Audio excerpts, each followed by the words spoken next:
छठे चरण की वोटिंग के लिए कुछ ही घंटे बाकी हैं। सुबह 7 बजे से जनता प्रत्याशियों की किस्मत का फैसला करने वाली है। सियासी पार्टियों के नेता अपनी अपनी पार्टी के लिए अपनी ताकत झोंक चुके हैं।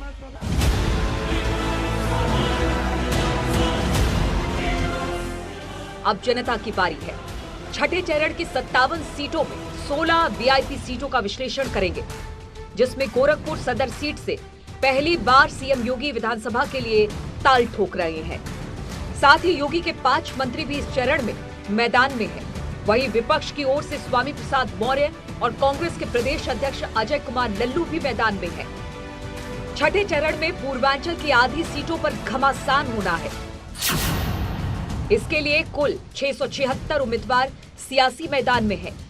अगर इन प्रत्याशियों के शपथ पत्र की बात करें तो एडीआर के मुताबिक प्रत्याशियों में अगर पार्टियों की बात करें तो एसपी के 48 में से 40 प्रत्याशियों पर केस दर्ज है। कांग्रेस के 52 में से 23 प्रत्याशियों पर केस है।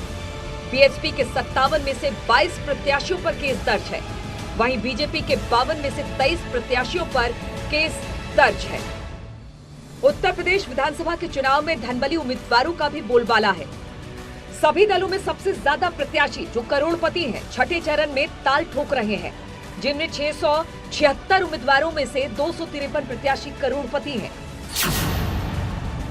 जिसमें बीजेपी के 52 में से 42 करोड़पति, एसपी 48 में से 45 करोड़पति, बीएसपी के 57 में से 44 करोड़पति, कांग्रेस के 56 प्रत्याशियों में से 26 करोड़पति हैं। इस छठे चरण की 57 सीटों पर अलग अलग दलों के प्रत्याशी किस्मत आजमा रहे हैं। वहीं 16 वीआईपी सीटें ऐसी जिन पर पूरे प्रदेश की निगाहें टिकी है। कमोवेश इन्हीं सीटों से बाकी सीटों का भी समीकरण साफ हो जाएगा।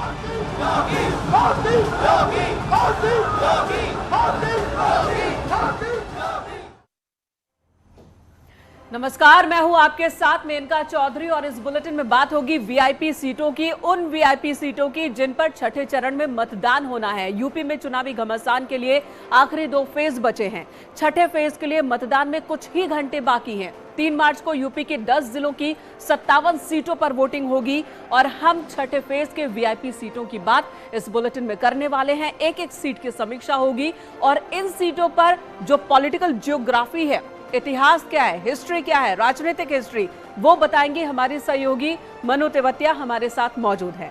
तो मनु, शुरू करते हैं प्रोग्राम को। और इन्हीं सीटों में एक सीट है वीआईपी, वीवीआईपी कह सकते हैं, सीएम योगी आदित्यनाथ जहां से चुनाव मैदान में हैं।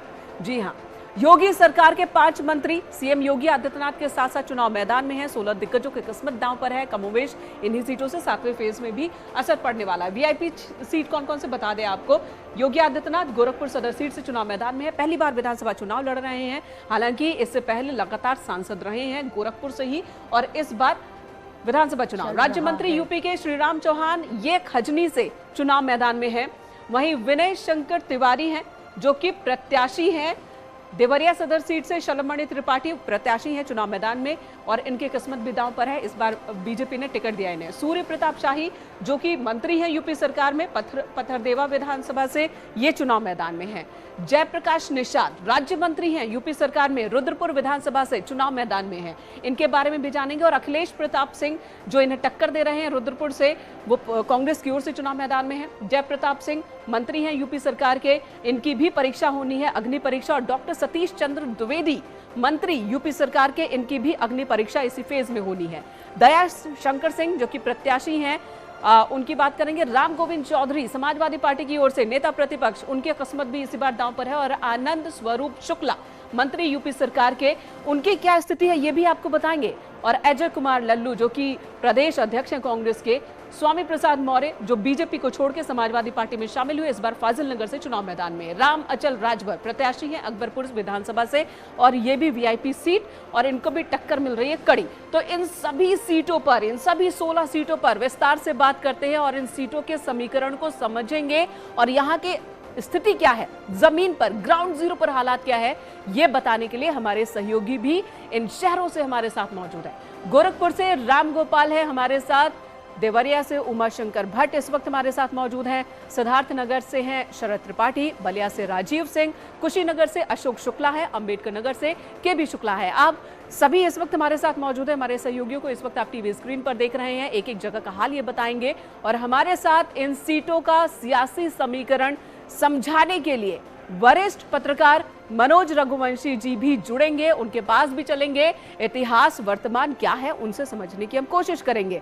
चलिए सबसे पहले बात गोरखपुर शहर सीट की कर लेते हैं, जो कि वीआईपी सीट नंबर 1 है। छठे फेज में योगी आदित्यनाथ चुनाव मैदान में हैं, विधानसभा का चुनाव लड़ रहे हैं। इससे पहले अग्रवाल साहब लगातार यहां से विधायक रहे, बीजेपी की पुश्तैनी सीट, परंपरागत सीट भी से आप कह सकते हैं, लेकिन इस बार योगी आदित्यनाथ चुनाव मैदान में है। सुभावती शुक्ला जो कि बीजेपी की ही एक नेता की धर्मपत्नी है, वो समाजवादी पार्टी की ओर से, दिवंगत नेता की धर्मपत्नी समाजवादी पार्टी की ओर से चुनाव मैदान में है। ख्वाजा शमशुद्दीन बीएसपी और चेतना पांडे कांग्रेस से चुनाव मैदान में है।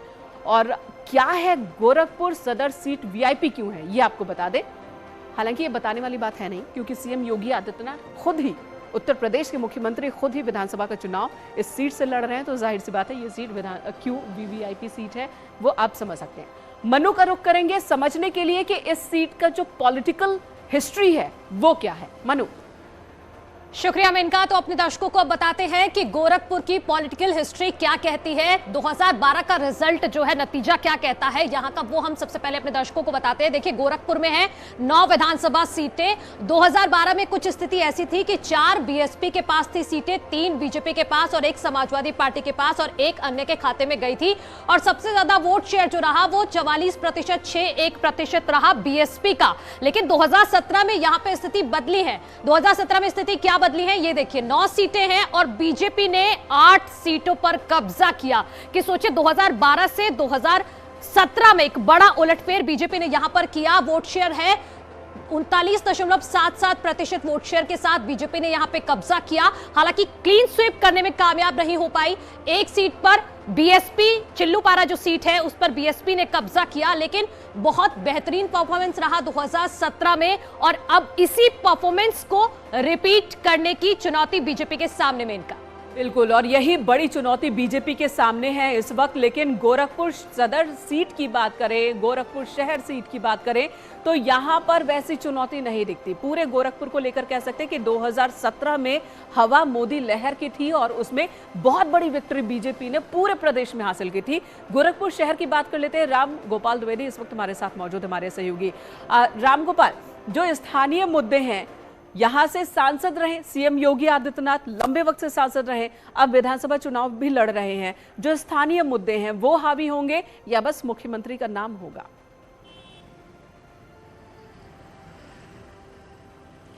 गोरखपुर में स्थानीय मुद्दे जितने भी थे वो शहर में तकरीबन योगी आदित्यनाथ के मुख्यमंत्री बनने के बाद वो सॉल्व हो गए हैं या फिर वो सॉल्व होने की दिशा में आगे बढ़ रहे हैं।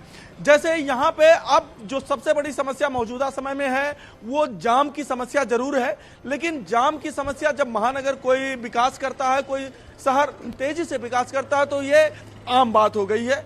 तो इसलिए यहाँ पे स्थानीय मुद्दे हावी नहीं है, यहाँ पे सिर्फ मुख्यमंत्री योगी आदित्यनाथ का चेहरा है और जो लोग हैं वो खुद उत्साह से लबरेज हैं कि एक बार मुख्यमंत्री अगर बने हैं तो 5 सालों में जिस तरीके से गोरखपुर और पूर्वांचल की तस्वीर बदली है, अगर दोबारा इनको मौका मिल जाएगा तो शायद जो पिछड़ेपन का दंश पूर्वांचल और गोरखपुर झेल रहा था उससे उबर जाएगा और एक तो ये माने रामगोपाल, महानगरों की श्रेणी में गोरखपुर, रामगोपाल क्या ये माने कि यहाँ पर देखने वाली बात ये नहीं है कि कौन जीत रहा कौन हार है, यहाँ पर देखने वाली बात ये है कि अग्रवाल साहब जितने वोटों के अंतर से जीतते थे, सीएम योगी आदित्यनाथ के जीतने का अंतर क्या होगा?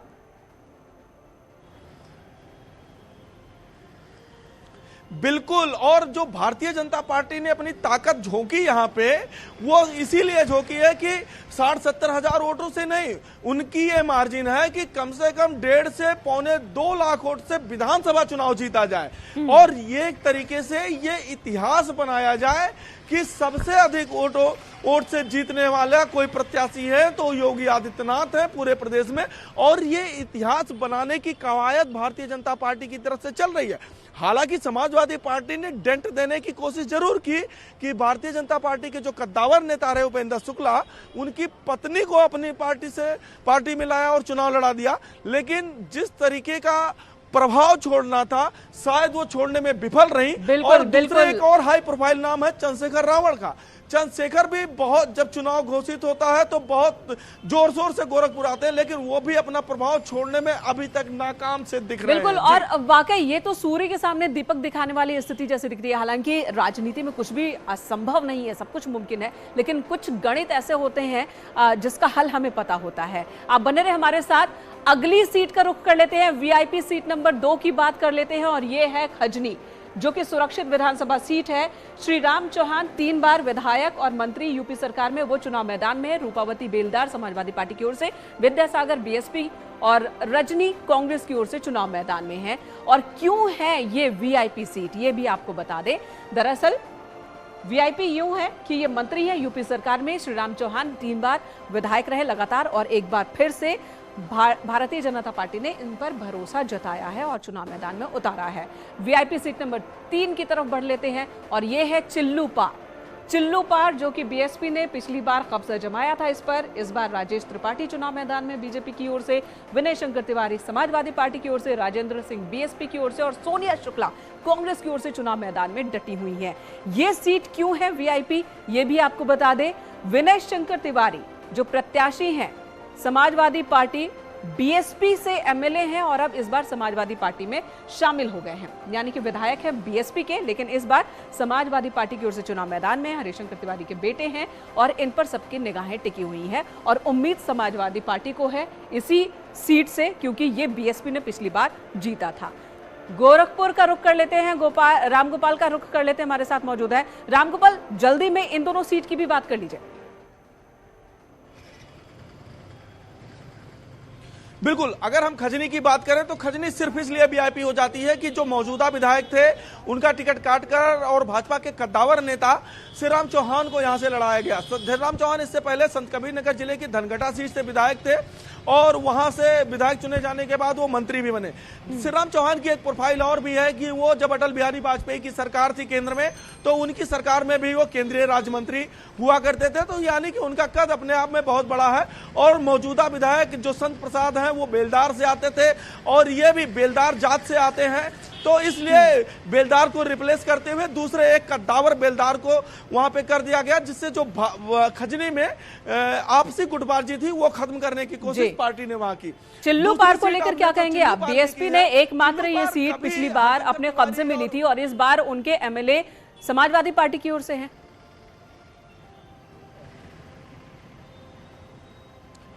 बिल्कुल बिल्कुल, चिल्लू पार जो सीट है, चिल्लू पार 1985 से ये माना जाता था कि ये हरशंकर तिवारी और उनके परिवार के लिए गढ़ सी बा है, और वहां से पंडित हरशंकर तिवारी लगातार जीतते आ रहे थे।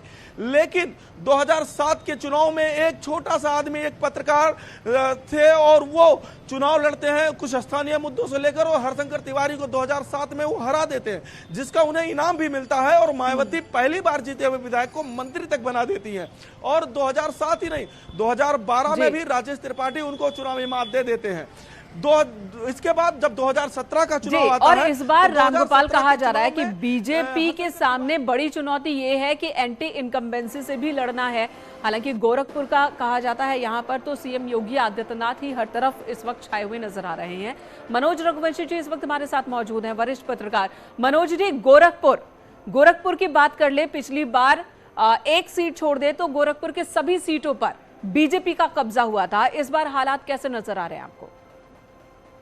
देखिए, इस बीच में पिछले 5 साल में योगी आदित्यनाथ का कद जो पहले हुआ करता था, जो पहले भी बड़ा था, इस 5 साल के दौरान वो बहुत बड़ा हो गया है। मतलब वो अब राष्ट्रीय स्तर पे जाने जाते हैं, माने जाते हैं, और अपनी कंस्टिट्यूएंसी में तो वो मतलब अपनी लोकसभा कंस्टिट्यूएंसी में, अपने क्षेत्र में तो वो सीटों को जिताने का ज्यादा दम रखते हैं। ये बात तो सही है ही है, लेकिन जी, वोट परसेंटेज कल क्या रहता है शाम को 6 बजे, उसके आधार पे एक मतलब कॉन्फिडेंस से, आत्मविश्वास से कोई बात कही जा सकती है। जी बिल्कुल। और बने रहे हमारे साथ।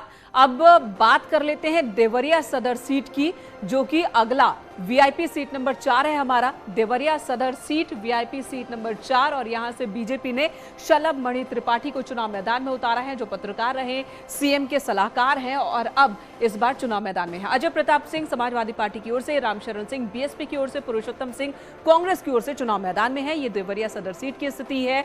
देवरिया के ही हम बात कर रहे हैं कि आखिर ये वीआईपी क्यों है। शलभ मणि त्रिपाठी प्रत्याशी हैं बीजेपी के, जो कि सीएम के सूचना सलाहकार भी हैं और प्रवक्ता के तौर पर भी आप इनको सुनते हैं टीवी चैनल्स पर, ये आपको नजर आते हैं। देवरिया सीट को समझने के लिए इस जिले की पॉलिटिकल जियोग्राफी को समझते हैं। मनु के पास चलते हैं।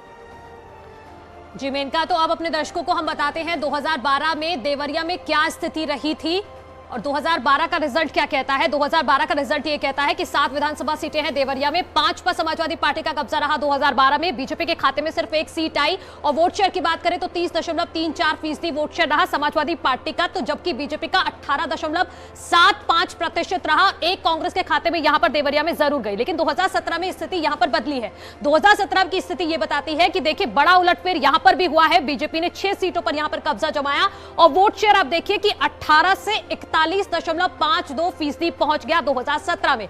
समाजवादी पार्टी जबकि एक ही सीट पर यहां पर सिमट गई है, 23.42% यहां पर वोट शेयर रहा है, जबकि कांग्रेस यहां पर एक भी सीट पाने में नाकाम रही। 2012 में जरूर एक सीट पर कब्जा कर लिया था। मेनका, चलिए अब अगली सीट का रुख कर लेते हैं और इस वक्त हम बात करेंगे अब पत्थर देवा सीट की, जो हमारे लिए वीआईपी सीट नंबर 5 है। सूर्य प्रताप शाही यहां से चुनाव मैदान में है और ब्रह्मा शंकर त्रिपाठी समाजवादी पार्टी की ओर से उन्हें चुनौती दे रहे हैं। परवेज आलम है बीएसपी की ओर से और अंबर जहां है कांग्रेस की ओर से। पत्थरदेवा विधानसभा सीट, और ये बता दें आपको कि आखिर ये वीआईपी सीट क्यों कहा जा रहा है इसे। दरअसल पत्थरदेवा सूर्य प्रताप शाही कृषि मंत्री हैं और एसपी के दिग्गज नेता ब्रह्मा शंकर तिवारी चुनाव मैदान में हैं। 2 बड़े चेहरे इस सीट से चुनाव मैदान में हैं, आमने सामने हैं। और अब 6ठे सीट का रुख कर लेते हैं, रुद्रपुर की बात कर लेते हैं। रुद्रपुर की तस्वीर भी आपको बता दें कि रुद्रपुर में कौन है आमने सामने। ये तो बात हो रही है पत्थरदेवा की। सूर्य प्रताप शाही को समाजवादी पार्टी की ओर से कड़ी टक्कर मिल रही है। रुद्रपुर विधानसभा, जहां पर जयप्रकाश निषाद बीजेपी गठबंधन की ओर से चुनाव मैदान में, बीजेपी की ओर से चुनाव मैदान में राम भूपाल निषाद समाजवादी पार्टी की ओर से, निषाद यहां पर टक्कर।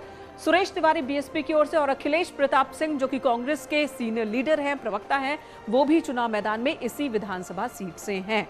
तो क्यों है ये रुद्रपुर वीवीआईपी सीट, ये भी आपको बता दें। जयप्रकाश निषाद मंत्री हैं यूपी सरकार में और कांग्रेस की ओर से जो चेहरा वो भी बहुत अहम है, अखिलेश प्रताप सिंह हैं, वो चुनाव मैदान में। उमा शंकर सिंह हमारे सहयोगी इस वक्त देवरिया से हमारे साथ मौजूद हैं। उमा, आपके पास आती हूं, देवरिया का हाल बताएं जरा कि वहां की स्थिति क्या है इस बार।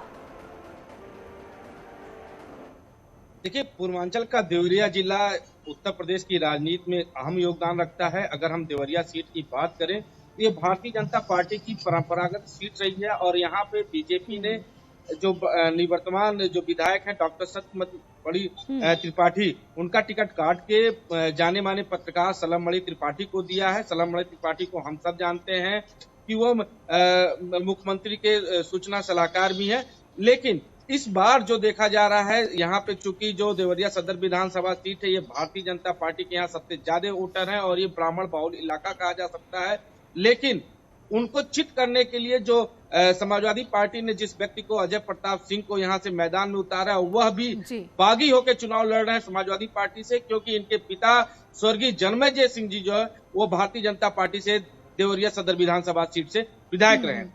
दूसरी बात, अगर हम पत्थरदेवा इस बार यही देखने को मिल रहा है, ठीक है, मनोज जी का रुख कर लेती हूँ। मनोज जी, इस बार यही देखने को मिल रहा है कि समाजवादी पार्टी हो या कांग्रेस, ज्यादातर बागियों पर ही उनका भरोसा है इस पूरे पूर्वांचल में, अगर बीजेपी को टक्कर देनी है इसके लिए। देवरिया में भी वही जी। लेकिन इस बीच में देखिए, बीजेपी की एक बहुत महत्वपूर्ण बात यह है कि उन्होंने पूरी ताकत झोंक दी है। मतलब योगी आदित्यनाथ, प्रधानमंत्री नरेंद्र मोदी, अमित शाह, पूरी ताकत झोंक दी इन्होंने इन 2 चरणों के लिए, तो इसका भी एक बहुत बड़ा प्रभाव पड़ेगा। और वास्तव में नतीजा क्या आता है, ये सस्पेंस तो खैर 10 मार्च को खुलेगा। ये इतना बड़ा सस्पेंस है कि वाकई में चिंता होती है, कुछ भी मतलब कोई डेफिनेटली कोई बात कहने में चिंता होती है कि अभी साफ नहीं है। वाकई ये जो बात आपने कही ना कि अभी साफ नहीं है, जब ग्राउंड पर हमारे सहयोगी जा रहे हैं उन्हें भी कुछ इसी तरह के जवाब देखने को मिल रहे हैं, सुनने को मिल रहे हैं। कोई खुलकर नहीं कह रहा है कि हवा किस तरफ है, और कयास लगाना बहुत मुश्किल हो गया है कि इस बार हालात क्या बने रहने वाले हैं। एक छोटे से ब्रेक के लिए रुकेंगे, तुरंत लौटते हैं, बाकी वीआईपी सीटों पर होगी हमारी बात।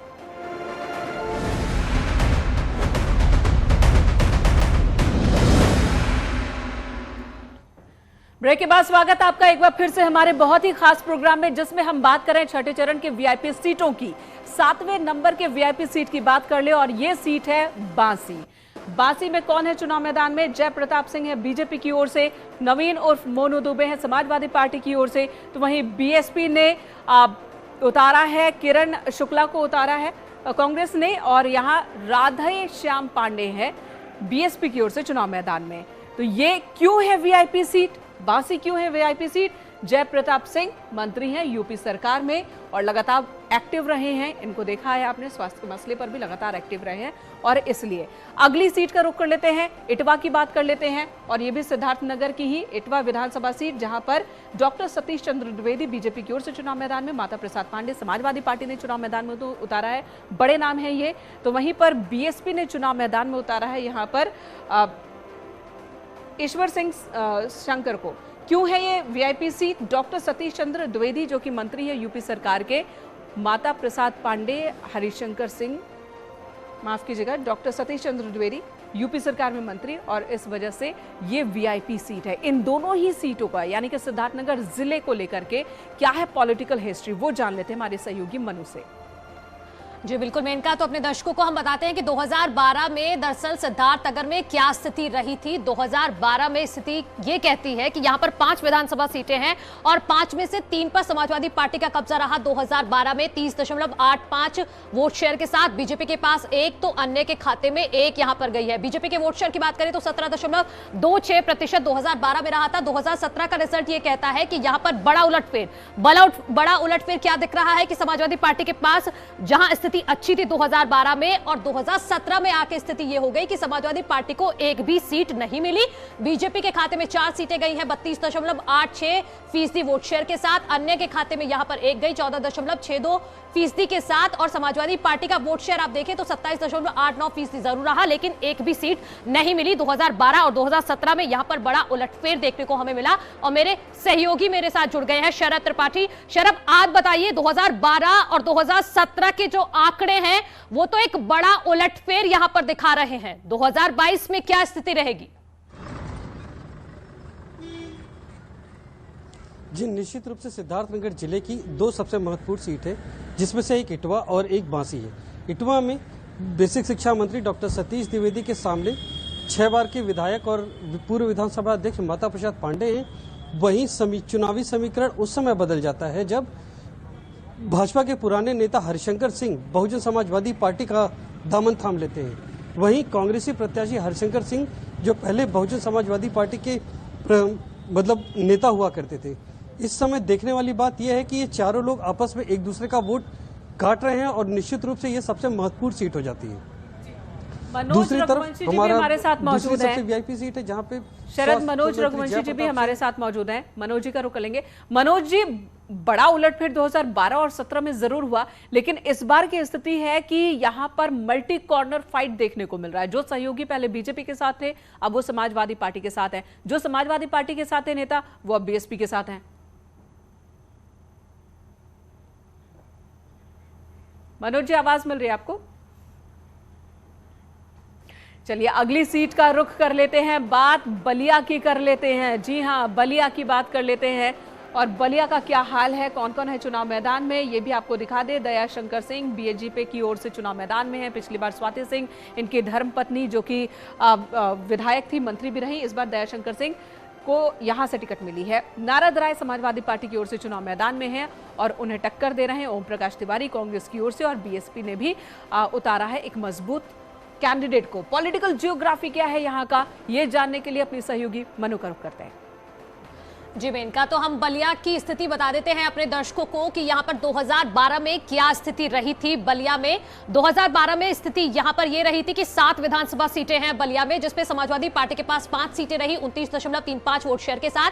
बीजेपी के खाते में एक गई है 15.50 वोट शेयर के साथ। बीएसपी भी एक सीट पर यहां पर कब्जा जमाने में कामयाब जरूर हुई 23.07% वोट शेयर के साथ। और अगर हम बात करते हैं 2017 के रिजल्ट की, तो 2017 के रिजल्ट ये कहते हैं कि बीजेपी ने एक बड़ा उलटफेर यहां पर भी किया है। बलिया में 5 सीटों पर बीजेपी ने कब्जा जमाया 33.78% वोट शेयर के साथ। समाजवादी पार्टी 1 पर सिमट गई और वहीं बीएसपी भी 1 सीट पर ही यहां पर सिमट गई, लेकिन वोट शेयर देखिए 25.34% जरूर रहा मेनका। बिल्कुल, और इस वक्त हमारे सहयोगी भी जुड़ चुके हैं, सहयोगी का रुख कर लेते हैं और उनसे जानते हैं। राजीव, आप बलिया में मौजूद हैं, प्रधानमंत्री ने खुद यहां पर जनसभा की, कांग्रेस की ओर से भी और समाजवादी पार्टी की ओर से भी यहां पर जनसभा की गई। ये बताइए, बलिया ये वो जगह, पूर्वांचल का ये वो इलाका है जो माना जाता है कि कभी भी किसी एक पार्टी के साथ खुलकर नहीं होता। पिछली बार भी बीजेपी ने जीता तो दूसरे दलों को भी यहां पर सीट मिली है। इस बार की लड़ाई कैसे दिख रही है?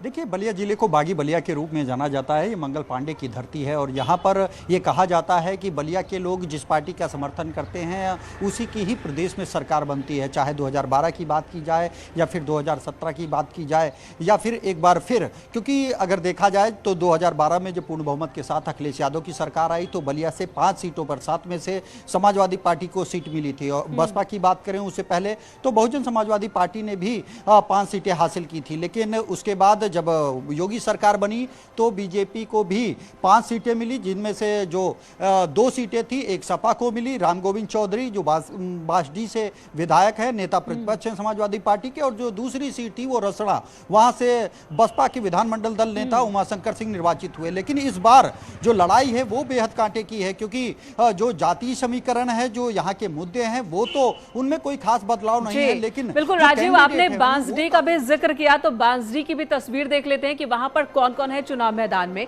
बांसडी, जहां से केतकी सिंह बीजेपी की ओर से, राम गोविंद चौधरी को समाजवादी पार्टी ने चुनाव मैदान में उतारा है, तो वहीं पर यहां पर माती राजभर है चुनाव मैदान में बीएसपी की ओर से, और पुनीत पाठक है कांग्रेस की ओर से चुनाव मैदान में। बांसडी विधानसभा सीट आखिर ये वीआईपी सीट क्यों है, ये भी आपको बता दें। बांसडी विधानसभा सीट को वीआईपी बनाया है राम गोविंद चौधरी ने, जो कि समाजवादी पार्टी के वरिष्ठ नेता हैं और नेता प्रतिपक्ष भी हैं। अगली सीट का भी रुख कर लेते हैं, बांसडी विधानसभा के ही अगली सीट की बात कर लेते हैं, माफ कीजिएगा, ये बैरिया की बात करते हैं। बैरिया विधानसभा जो हमारे वीआईपी सीट नंबर 11, और यहाँ पर बीजेपी ने उतारा है आनंद को चुनाव मैदान में, जयप्रकाश अंचल है समाजवादी पार्टी की ओर से, तो वहीं बीएसपी की ओर से बीएसपी ने यहाँ पर यादव समुदाय से अपना नेता उतारा है चुनाव मैदान में।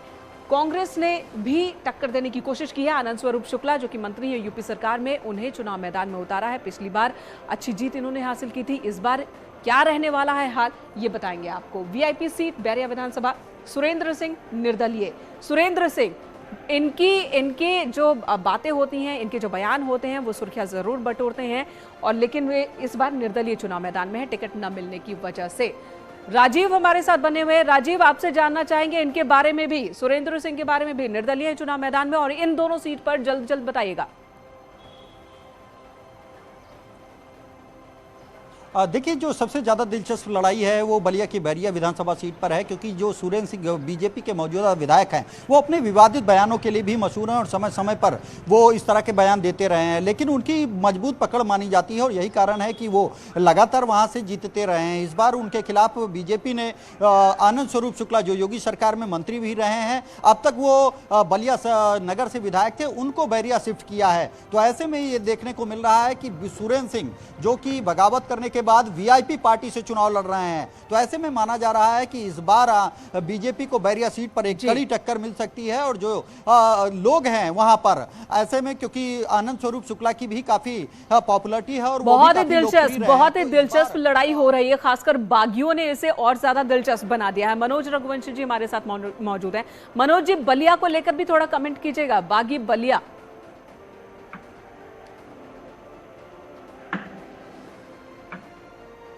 मनोज जी, आवाज मिल रही है आपको? चलिए एक ब्रेक के लिए रुकते हैं, तुरंत लौटेंगे। जारी है हमारा ये स्पेशल प्रोग्राम।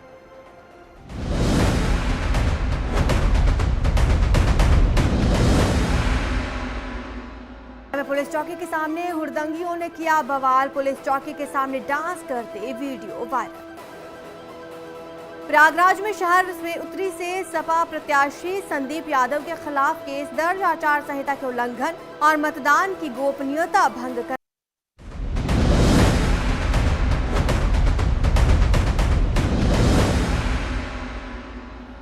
ब्रेक के बाद स्वागत आपका एक बार फिर से। तो नजर डाल लेते हैं कि अगली वीआईपी सीट कौन है जिस पर छठे चरण में वीआईपी चेहरों के बीच मुकाबला। पडरौना विधानसभा सीट नंबर हमारे लिए 12 VIP seat number Manish Kumar उर्फ मंटू बीजेपी की ओर से चुनाव मैदान में, विक्रमा यादव समाजवादी पार्टी की ओर से, पवन उपाध्याय बीएसपी की ओर से, मोहम्मद जहीरुद्दीन कांग्रेस ने चुनाव मैदान में उतारा है। आखिर ये विधानसभा सीट वीआईपी क्यों है ये आपको बता दें। मनीष कुमार उर्फ मंटू प्रत्याशी बीजेपी की ओर से और इनका एक बड़ा चेहरा आरपीएन सिंह से ताल्लुक मनीष कुमार उर्फ मंटू चुनाव मैदान में है।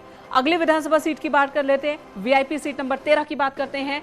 तमकुही राज विधानसभा, असीम कुमार चुनाव मैदान में है बीजेपी की ओर से, उदय नारायण समाजवादी पार्टी, संजय कुमार बीएसपी और अजय कुमार लल्लू जो कि कांग्रेस के प्रदेश अध्यक्ष हैं वो चुनाव मैदान में है कांग्रेस की तरफ से। क्यों है ये सीट वीआईपी? और इस सीट को वीआईपी बनाया है अजय कुमार लल्लू ने ही, जो कि प्रदेश अध्यक्ष हैं कांग्रेस के, चुनाव मैदान में है और टक्कर दे रहे हैं।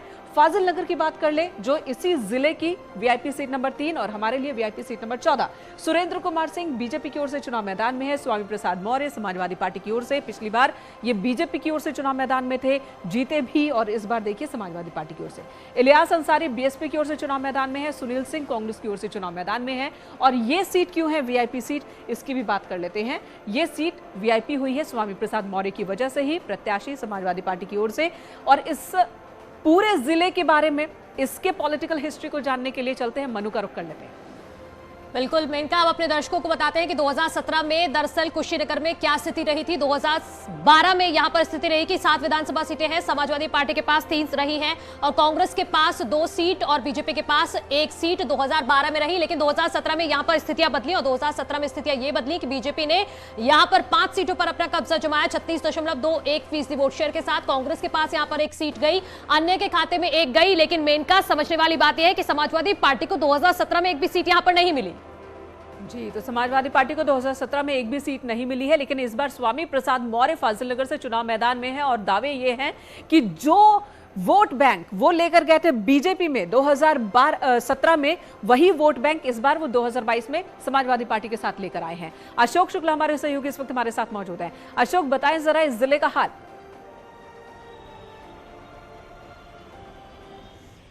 जी, आपको बताते चले कि सबसे वीआईपी सीटों में शुमार फाजिल नगर विधानसभा सीट है, क्योंकि यहाँ से जो भारतीय जनता पार्टी के विधायक थे, मंत्री भी रहे, वो भारतीय जनता पार्टी छोड़कर समाजवादी पार्टी में शामिल हुए। और इतना ही नहीं, उन्होंने जो 3 बार जहाँ से विधायक थे पडरौना विधानसभा, वहाँ सीट बदला उन्होंने और फाजिल नगर रुख किया, क्योंकि जातिगत आंकड़ा उनके पक्ष में, उसको देख करके उन्होंने सीट बदला। लेकिन वहाँ जो स्थितियां, जो राजनीतिक परिदृश्य बदला, उसको लेकर ये कहा जा सकता है कि समाजवादी पार्टी के जो नेता थे, कई महत्वपूर्ण, जी हमने कल एक ड्रामा भी देखा। कल मनोज रघुवंशी जी भी हमारे साथ मौजूद है। मनोज जी, कल एक ड्रामा भी देखने को मिला जहां पर स्वामी प्रसाद मौर्य के काफिले पर आरोप लगाया गया हमले का, और बीजेपी प्रत्याशी के ऊपर ही आरोप का हमला लगा है।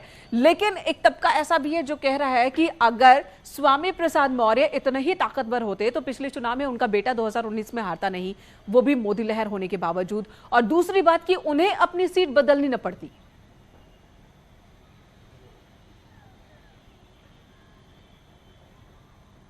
मनोज जी,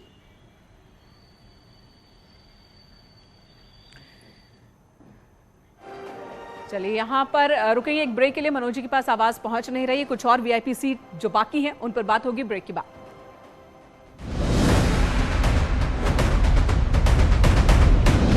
ब्रेक के बाद स्वागत आपका एक बार फिर से। वीआईपी सीटों की बात हो रही है तो अब अंबेडकर नगर जिले का रुख कर लेते हैं और अंबेडकर नगर जिले में अकबरपुर, जी हां, अकबरपुर विधानसभा हमारे लिए VIP seat number 15 Dharmraj Nishad BJP की ओर से चुनाव मैदान में, रामाचल राजभर को समाजवादी पार्टी ने चुनाव मैदान में उतारा है, चंद्र प्रकाश वर्मा बीएसपी और प्रियंका जायसवाल कांग्रेस की ओर से। आखिर ये विधानसभा सीट क्यों है वीआईपी सीट, ये आपको बता दें। रामाचल राजभर जो प्रत्याशी है समाजवादी पार्टी के, राजभर वोट बैंक यहां पर एक बड़ा वोट बैंक है जिसकी वजह से ही ये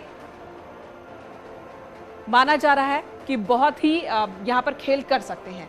वीआईपी सीट नंबर 16 की भी बात कर लेते हैं, कटेहरी विधानसभा सीट, और ये है अवधेश द्विवेदी बीजेपी की ओर से चुनाव मैदान में, लालजी वर्मा समाजवादी पार्टी की ओर से, प्रतीक पांडे बीएसपी की ओर से और निशांत फातिमा जिसे कांग्रेस ने जिन्हें चुनाव मैदान में उतारा है। और आपको बता दें कि ये क्यों है कटेहरी विधानसभा सीट, वीआईपी लालजी वर्मा जो कि प्रत्याशी है समाजवादी पार्टी के, उनकी वजह से ये सीट वीआईपी सीट हो जाती है। और यह इस जिले को समझने के लिए मनु का रुख करना होगा। हमारे सहयोगी मनु के पास चलते हैं और जानते हैं पॉलिटिकल हिस्ट्री। बिल्कुल मेनका, तो 2012 में अंबेडकर नगर में क्या स्थितियां रही थी वो अपने दर्शकों को बता दे हैं कि अंबेडकर नगर में 2012 का रिजल्ट ये कहता है कि यहां पर समाजवादी पार्टी का 5 सीटों पर कब्जा रहा। 5 ही सीटें हैं और 5 ही सीटें समाजवादी पार्टी के पास रही with a vote share of 46.89%। लेकिन 2017 में यहां पर हालात बदले हैं। 2017 में देखिए कितना बड़ा उलटफेर है, समाजवादी पार्टी 0, समाजवादी पार्टी के खाते में एक भी सीट नहीं आई, बीएसपी के पास 3 सीटें जबकि 2 बीजेपी के पास रही हैं। मेनका, समाजवादी पार्टी का सफाया हो गया 2017 में। केबी शुक्ला के पास चलेंगे। केबी शुक्ला, समाजवादी पार्टी का सफाया जरूर हुआ लेकिन बीजेपी को भी उतनी बड़ी जीत हासिल नहीं हुई जितना कि पूरे उत्तर प्रदेश में बीते 6 चरणों में हुई है। 5 चरणों में उतनी बड़ी जीत यहां पर हासिल नहीं हुई थी, बताइएगा इस बारे में।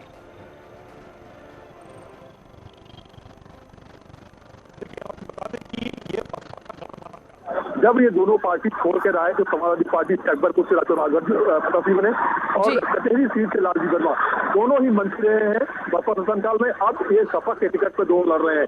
वहीं पे जो कटेहरी विधानसभा है वो भाजपा और निषाद पार्टी के गठबंधन में अवधेश द्विवेदी मैदान में, तो कुल मिला के जिस तरह से सपा ने बढ़त ली है अम्बेडकर नगर में, ये बड़ी बात है क्योंकि ये कभी हैदराबाद का एक तहसील हुआ करता था, बाद में 90 के दशक में। ठीक है, इस बार देखना होगा कि परिवर्तन होता है या क्या, किस तरह की तस्वीर बनती है। मनोज रघुवंशी जी भी हमारे साथ मौजूद है। मनोज जी, अम्बेडकर नगर को लेकर आप क्या कहेंगे, वहां पर हालात कैसे बनते नजर आ रहे हैं? जी देखिए, तो ये दोनों ही जो चरण हैं 3 और 7, मतलब पूर्वांचल का जो एरिया है, यहाँ वैसे भी 2017 में भी बीजेपी ने उतना बड़ा कमाल नहीं किया था और 2012 के हिसाब से जाएंगे तो बिल्कुल ही नहीं किया था। तो मतलब अब हम चाहे 2012 लें चाहे 2017 लें, असलियत ये है कि हम 2022 का कैलकुलेशन कर रहे हैं और 2022 के कैलकुलेशन के लिए हमको न 2012 काम आ रहा है न 2017 काम आ रहा है। आज के दिन जो साइलेंट वोटर अपने मन में क्या रखे हुए वो बता नहीं रहा है, इसलिए अभी आकलन करना मुश्किल है।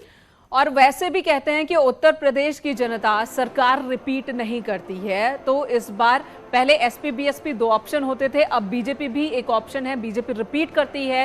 क्या ये जो परंपरा है वो भी टूटती है या नहीं, उस पर भी निगाह हमारी रहेगी। धन्यवाद आप सभी का हमारे साथ बने रहने के लिए। ये 16 वीआईपी सीटों की तस्वीर हमने आपको दिखाई। 6ठे चरण में इन सीटों पर मतदान होना है और सीएम योगी आदित्यनाथ भी इसी फेज में चुनाव मैदान में हैं। एक ब्रेक के लिए रुकेंगे, खबरों का सिलसिला न्यूज़ 18 पर जारी है।